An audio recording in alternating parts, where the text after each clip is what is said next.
يا حبيب الله الصلاة والسلام عليك يا حبيب الله والصلاة والسلام عليك يا نور الله الصلاة والسلام عليك يا نور الله صلى الله عليه وسلم صلی اللہ علیہ وسلم. کل کی نشست کے اندر قرآن پاک کے حوالے سے چند اہم اور ضروری باتیں آپ کے سامنے میں نے پیش کرنے کی سعادت حاصل کی تھی. آج بھی انشاءاللہ اسی کے حوالے سے چند اہم اور ضروری باتیں میں آپ کے سامنے پیش کرنے کی سعادت حاصل کروں گا. آج کی باتیں بڑی اہم باتیں ہیں کیونکہ ابھی آپ کو پتہ ہوگا ماضی قریب کے اندر ایک ملعون رافضی نے وسیم رضوی اس نے قرآن پاک کے حوالے سے یہ باتیں کہی کہ 26 آیتیں آتنکواد کی تعلیم دیتی ہیں دہشت گردی کی، تو ان آیتوں کو قرآن پاک سے نکال دینا چاہیے معاذ اللہ رب العالمین. لیکن وہ شیطان کا خائب و خاسر ہو گیا، قرآن ابھی بھی باقی ہے. اس طریقے کے لوگ دنیا کے اندر بہت سارے پیدا ہوئے، قرآن پر حملے ہوتے رہے، لیکن قرآن وہی کا وہی موجود ہے، لیکن ان کا نام و نشان آج بھی موجود ہے. تو قرآن الحمدللہ ایک بات ہمارے ذہن کے اندر محفوظ رہنی چاہیے کہ قرآن نے کبھی بھی ہمیں مس گائیڈ نہیں کیا، کبھی غلط تعلیم ہمیں قرآن نے نہیں عطا فرمائی. ہماری زندگی کا ہر مسئلہ قرآن پاک کے اندر موجود ہے، اس کا حل بھی موجود ہے. ہمیں زندگی کیسے گزارنی ہے یہ سارا طریقہ اللہ رب العزت نے قرآن پاک کے اندر بیان فرمایا. اب یہاں پر مسئلہ کیا ہے، لوگ جہاد کے حوالے سے ایک پروپیگنڈا طے کرتے ہیں کہ جہاد یہ دہشت گردی کی تعلیم دیتا ہے، یعنی دہشت گردی کا دوسرا نام ہے، آتنکواد کا دوسرا نام ہے. اس طریقے کے لوگ الفاظ استعمال کرتے ہیں جہاد کے حوالے سے. بس کسی ایک لفظ جہاد کے حوالے سے آج چند باتیں میں آپ کے سامنے پیش کرنے کی سعادت حاصل کروں. سب سے اہم اور ضروری بات یہ ہے کہ ہر پرامن حکومت اپنے شہریوں کی جان، مال، عزت و آبرو کی محافظ ہوتی ہے، نگہبان ہوتی ہے. اگر کسی حکومت کے اندر، کسی ملک کے اندر یا کسی ریاست کے اندر اگر فتنہ فساد قائم ہو جائے، برپا ہونے لگے، فسادات بڑھنے لگے، تو اب ایسی حکومت کے لیے ضروری ہے کہ وہ امن کو بحال کرنے کے لیے کوئی لائحہ عمل پیش کرے، کوئی قدم آگے بڑھائے. اب اگر ایسے معاملے کے اندر فتنہ ہو رہا ہے، فسادات ہو رہے ہیں، اب کوئی حکومت یہ کہے کہ اگر ہم فسادات کو ختم کرنے کے لیے جائیں گے، اگر ہم فتنے کو ختم کرنے کے لیے جائیں گے تو لوگ ہمیں آتنکواد کہیں گے، دہشت گرد کہیں گے، تو ایسی حکومت کو بے وقوف کہا جا سکتا ہے. تاریخ پڑھ کر کے دیکھیے، کبھی بھی تاریخ کے اندر ایسی حکومت نہیں گزری ہے جس نے فتنے کو ختم کرنے کے لیے قدم نہ بڑھایا ہو. جب بھی کوئی حکومت کے اندر فتنہ کھڑا ہوا ہے، فساد مچا ہے، حکومت نے فوراً اس کے اوپر ایکشن لیا ہے. تو یہ حکومت کی ذمہ داری ہے کہ وہ اپنے شہریوں کی جان، مال، عزت و آبرو کی حفاظت کرے، نگہبانی کرے. تو اسی طریقے سے آپ بارڈر پر جا کر کے دیکھیں، بارڈر پر لاکھوں فوجی آج بھی تعینات ہیں. کیوں؟ اس وجہ سے کہ وہ ملک کی حفاظت کے لیے وہاں پر موجود ہے. اور دن میں کئی گولیاں چلتی ہیں اور لاکھوں جانیں چلی جاتی ہیں، کبھی کبھی ایسا بھی ہوتا ہے. تو کیا ہم ان جو ملکی بارڈروں پر جو کھڑے ہوئے فوجی ہیں ان کے حوالے سے ہم یہ کہہ سکتے ہیں کہ آتنکواد ہے، یہ دہشت گرد ہے؟ یا جس قانون نے انہیں ملک کی بارڈر پر کھڑا کیا ہے یہ قانون دہشت گردی کی تعلیم دیتا ہے، آتنکواد کی تعلیم دیتا ہے؟ ہم کبھی نہیں کہہ سکتے. کیوں؟ اس وجہ سے کہ وہ فتنے کو ختم کرنے کے لیے وہاں پر کھڑا ہوا ہے، فساد کو ختم کرنے کے لیے وہاں پر کھڑا ہوا ہے. وہ فتنے کو بڑھانے کے لیے نہیں، فساد کو بڑھانے کے لیے نہیں، بلکہ ملک کو امن اور شانتی فراہم کرنے کے لیے وہاں پر کھڑا ہوا ہے. بلا تشبیہ و تمثیل اسلام نے بھی یہی کہا ہے، جہاں تمہارے امن کو کوئی ٹھیس پہنچانا چاہے، سکون کو برباد کرنا چاہے، تم امن کو بحال کرنے کے لیے اپنا قدم اٹھا سکتے ہو، جہاد کر سکتے ہو. لیکن یہاں پر جہاد کی بھی الگ الگ قسمیں ہیں. ایسا نہیں کہ صرف میدان کارزار کے اندر اتر کر کے تلوار چلانا ہی یہ جہاد کہلاتا ہے، نہیں، بلکہ میں حضور صلی اللہ علیہ وسلم کی احادیث طیبہ سے میں آپ کو چند روایتیں سناؤں. سب سے پہلے جہاد کا مفہوم سمجھ لیجیے. جہاد کسے کہتے ہیں؟ شرعی اصطلاح کے اندر جہاد اپنی تمام تر جسمانی، ذہنی، مالی اور جانی صلاحیتوں کو اللہ رب العزت کی رضا کے لیے خرچ کرنا، اس کو جہاد کہا جاتا ہے. یعنی کسی کے پاس بہترین ذہن موجود ہے، اگر اس نے اسلام کے فروغ کے لیے اپنا ذہن استعمال کیا تو اس پر بھی اللہ جہاد کا ثواب عطا فرمائے گا. اگر کسی کے پاس مال موجود ہے، اگر اس نے فروغ اسلام کے لیے اپنا مال خرچ کیا، اللہ اس پر بھی جہاد کا ثواب عطا فرمائے گا۔ اگر کسی کے پاس دوسری چیزیں موجود ہے اور وہ فروغ اسلام کے لیے اسے خرچ کرنا چاہتا ہے، اللہ اسے ضرور جہاد کا ثواب عطا فرمائے گا۔ اب اس پر 4 باتیں میں حضور صلی اللہ علیہ وسلم کی احادیث طیبہ کی روشنی میں آپ کے سامنے پیش کرنے کی سعادت حاصل کر رہا ہوں کہ جہاد کسے کہتے ہیں۔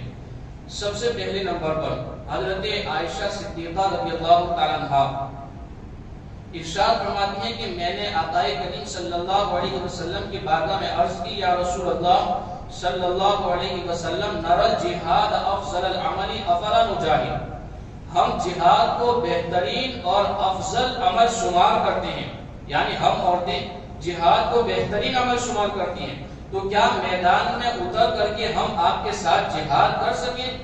کرنے کی اجازت ہے ہمیں؟ اب آقا کریم صلی اللہ علیہ وسلم نے ان کے اس سوال پر کیا جواب دیا؟ توجہ کے ساتھ سنیے۔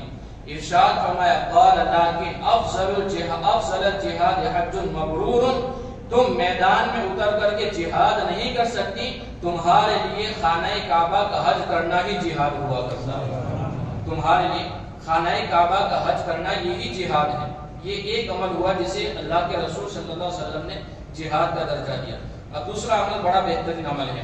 حضرت معاویہ بن جاہمہ سلمی ارشاد فرماتے ہیں کہ میں نے نبی کریم صلی اللہ علیہ وسلم کی بارگاہ اقدس میں حاضر ہو کر کے عرض کیا، یا رسول اللہ، میں آپ کے ساتھ میدان کے اندر جہاد کرنا چاہتا ہوں، یعنی آپ کے ساتھ شریک ہونا چاہتا ہوں جہاد کے اندر، تو کیا آپ مجھے اجازت مرحمت فرماتے ہیں؟ آقا نے سوال کیا، ارشاد فرمایا، کیا تمہارے والدین زندہ ہیں یا تمہاری ماں زندہ ہے؟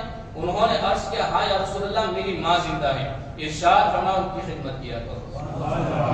ارشاد فرمایا، ان کی خدمت کیا کرو۔ حضرت معاویہ دوسری طرف سے آئے اور پھر عرض کیا، یا رسول اللہ، کیا میں آپ کے ساتھ جہاد میں شریک ہو سکتا ہوں تاکہ میں آخرت کا سامان تیار کر سکوں؟ آقا نے پھر وہی سوال دوہرایا، ارشاد فرمایا، کیا تمہاری والدہ زندہ ہے؟ انہوں نے عرض کیا، ہاں یا رسول اللہ، میری والدہ زندہ ہے۔ ارشاد فرمایا، اپنی ماں کی خدمت کیا کرو۔ اب حضرت معاویہ آگے کی طرف سے حضور کی بارگاہ میں حاضر ہوئے اور حاضر ہو کر کے پھر وہی سوال کیا، عرض کیا، یا رسول اللہ، کیا میں آپ کے ساتھ جہاد میں شریک ہو سکتا ہوں تاکہ میں ثواب حاصل کر سکوں؟ آقا نے پھر وہی سوال دہرایا۔ ارشاد فرمایا، کیا تمہاری والدہ زندہ ہے؟ عرض کیا، ہاں یا رسول اللہ، میری والدہ زندہ ہے۔ اب حضور نے کیا ارشاد فرمایا، الزم رجلها فسم الجنہ، تم اپنی ماں کے قدموں کے تلے رہو، اللہ تمہیں جنت کا پروانہ عطا فرمائے گا۔ یعنی کیا مطلب؟ تم اپنی ماں کی خدمت کیا کرو، اللہ تمہیں جنت عطا فرما دے گا۔ دوسرے صحابی رسول آقا کی بارگاہ میں حاضر ہوئے، انہوں نے بھی اجازت طلب کی کہ میں آپ کے ساتھ جہاد میں شریک ہونا چاہتا ہوں۔ آقا نے ارشاد فرمایا، الک والدان، کیا تمہارے والدین زندہ ہیں؟ قال نعم، انہوں نے عرض کیا، ہاں یا رسول اللہ، میرے والدین زندہ ہیں۔ ارشاد فرمایا، ففیہما فجاہد، تم ان دونوں کی خدمت کیا کرو، اللہ تمہیں جہاد کا ثواب عطا فرمائے گا۔ اللہ تمہیں جہاد کا ثواب عطا فرمائے۔ یہ 2 درجے ہوئے۔ اب تیسرا درجہ آقا نے ارشاد فرمایا جہاد کا، ان من اعظم الجہاد کلمۃ عدل عند سلطان جائر، یعنی ظالم اور جابر بادشاہ کے سامنے کلمہ حق بیان کرنا، اس کو بھی جہاد کہا جاتا ہے۔ اگرچہ اسے پتا ہے کہ اگر میں نے اس کے سامنے کلمہ حق بلند کر دیا، یعنی حق بات کہہ دی، تو ہو سکتا ہے میری گردن اڑا دی جائے، لیکن میں کلمہ حق بیان کروں گا اور جہاد کا ثواب حاصل کروں گا۔ اگر کوئی ایسا بندہ ہے تو آقا ارشاد فرماتے ہیں کہ ایسے بندے کو اللہ جہاد کا ثواب عطا فرمائے گا۔ یہ 3 بندے ہوئے۔ اب چوتھا بندہ، وہ بڑا بہترین ہے یہ جہاد۔ آقا کریم صلی اللہ علیہ وسلم نے ارشاد فرمایا، المجاہد من جاہد نفسہ، مجاہد وہ ہے جو اپنے سرکش نفس کے خلاف جہاد کرتا ہے، اپنے سرکش نفس کے ساتھ جہاد کرتا ہے۔ اور اس جہاد کو حضور صلی اللہ علیہ وسلم نے جہاد اکبر سے تعبیر فرمایا۔ جو میدان کے اندر تلوار کے ذریعے جہاد کیا جاتا ہے اس کو جہاد اصغر کہا جاتا ہے۔ اور آقا نے ارشاد فرمایا، جو نفس کے ساتھ بندہ جہاد کرتا ہے اللہ اسے جہاد اکبر کا ثواب عطا فرماتا ہے۔ تو یہ 4 کیٹیگری جہاد کی حضور صلی اللہ علیہ وسلم نے بیان فرمائی۔ ایک ہے حج مبرور، ایک ہے ماں باپ کی خدمت کرنا، ایک ہے کلمہ حق بلند کرنا ظالم بادشاہ کے سامنے، اور ایک ہے اپنے نفس سے جہاد کرنا۔ اب یہاں پر آپ بتائیں، کیا حج مبرور کرنا انتقواد ہے؟ کیا ماں باپ کی خدمت کرنا انتقواد ہے؟ کیا اس طریقے سے کلمہ حق ظالم بادشاہ کے سامنے بیان کرنا اس کو انتقاد کہا جائے گا؟ کیا اپنے سرکش نفس کے خلاف جہاد کرنا اسے انتقاد کہا جائے گا؟ نہیں کہا جائے گا۔ تو یہاں سے پتا چلا کہ جن لوگوں نے جہاد کا غلط مفہوم لوگوں کے سامنے پیش کیا ہے وہ غلط پروپیگنڈا ہے، اس کو اسلام کے اندر داخل کیا ہی نہیں جا سکتا۔ اسلام نے تو ہر جگہ پر امن و شانتی کا پیغام عطا فرمایا ہے، ہر جگہ پر۔ قرآن میں اللہ رب العزت ارشاد فرماتا ہے کہ ان اللہ لا یحب الظالمین، ظلم کرنے والوں کو اللہ پسند نہیں فرماتا ہے۔ وما ربک بظلام للعبید، کئی لوگ یہ بھی کہتے ہیں کہ اللہ نے یعنی مسلمانوں کے خدا نے لوگوں کے اوپر ظلم کیا ہے یا پھر لوگوں کو انتقاد کی تعلیم دیتا ہے ان کا خدا، معاذ اللہ کے رب العالمین۔ اللہ ارشاد فرماتا ہے وما ربک بظلام للعبید، تمہارا رب بندوں پر ظلم کرنے والا نہیں ہے، ظلم کرنے والا نہیں ہے۔ تو اس سے کیا پتا چلا کہ الحمدللہ رب العالمین جو جہاد کا تصور ہے وہ تو ہے ہی کہ اللہ رب العزت نے اگر ہمیں استطاعت عطا فرمائی ہے، ہم ذہن کے ذریعے جہاد کر سکتے ہیں، اپنے مال کے ذریعے جہاد کر سکتے ہیں، اپنی الگ الگ صلاحیتوں کے ذریعے جہاد کر سکتے ہیں۔ ورنہ مسلمان اتنا امن پسند ہے، صرف ایک روایت سنا کر کے اپنی گفتگو ختم کروں، اتنا بہترین امن پسند ہے کہ مصر کی سرزمین پر ایک شہر ہے جسے شہر فسطاط کہا جاتا ہے، اور فسطاط کا معنی ہوتا ہے خیمہ، ایک خیمے کا نام کیا ہے؟ فسطاط ہے۔ وہاں پر جب اسکندریہ کی فتح ہوئی تو حضرت عمرو بن عاص رضی اللہ تعالیٰ عنہ فتح کا جشن مناتے ہوئے وہاں سے چلنے لگے۔ جب خیمے اکھاڑنے لگے تو ایک خیمے کے اندر دیکھا کہ ایک کبوتر نے گھونسلہ بنا لیا ہے، اب اس نے اپنا گھر بنا لیا خیمے کے اندر۔ جیسے ہی حضرت عمرو بن عاص نے اس کبوتر کے اس گھونسلے کو دیکھا، فوراً مجاہدین سے ارشاد فرمایا خیمے یہیں پر رہنے دو، ہم اپنے سفر پر روانہ ہو جاتے ہیں، خیمے یہیں پر چھوڑ دو، ہم اپنے سفر پر روانہ ہو جاتے ہیں۔ مجاہدین نے عرض کیا حضور بات کیا ہے؟ ہم اپنے سفر پر روانہ ہو جائیں گے، خیمے کہاں سے لائیں گے؟ ارشاد فرمایا خیمے آ جائیں گے بعد میں، لیکن اگر ہمارے مہمان کو تکلیف ہوئی تو ہمیں یہ گوارا نہیں ہوگا۔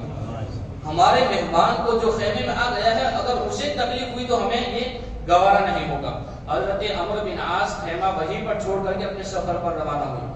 ایک لمبے زمانے کے بعد جب واپس آئے وہ صرف ایک خیمہ تھا، فسطاط خیمہ تھا، لیکن جب واپس آئے تو اسی خیمے یعنی جس خیمے کے اندر کبوتر نے اپنا گھر بنا لیا تھا، گھونسلہ بنا لیا تھا، حضرت عمرو بن عاص نے اسی خیمے کے نام پر پورا شہر تعمیر فرما دیا، پورا شہر اس کے نام پر تعمیر فرما دیا۔ تو آپ اندازہ لگائیں جب ایک مسلمان ایک پرندے کو تکلیف نہیں دینا چاہتا تو انسان کو کیسے تکلیف دے سکتا ہے، انسان کے اوپر ظلم کیسے کر سکتا ہے؟ لہذا قرآن الحمدللہ رب العالمین ہمیں بہترین تعلیم دے رہا ہے، اس میں کوئی شک نہیں ہے۔ ہمارے ذہن کے اندر صرف یہی بات ہونی چاہیے کہ قرآن نے کبھی بھی ہمیں مس گائیڈ نہیں کیا ہے، کبھی بھی ہمیں غلط تعلیم نہیں دی ہے۔ اللہ رب العزت ہمیں عمل کرنے کی توفیق عطا فرمائے۔ ربنا تقبل منا انك انت السميع العليم وتب علينا انك انت التواب الرحيم۔ ان الله وملائكته يصلون على النبي يا ايها الذين امنوا صلوا عليه وسلموا تسليما۔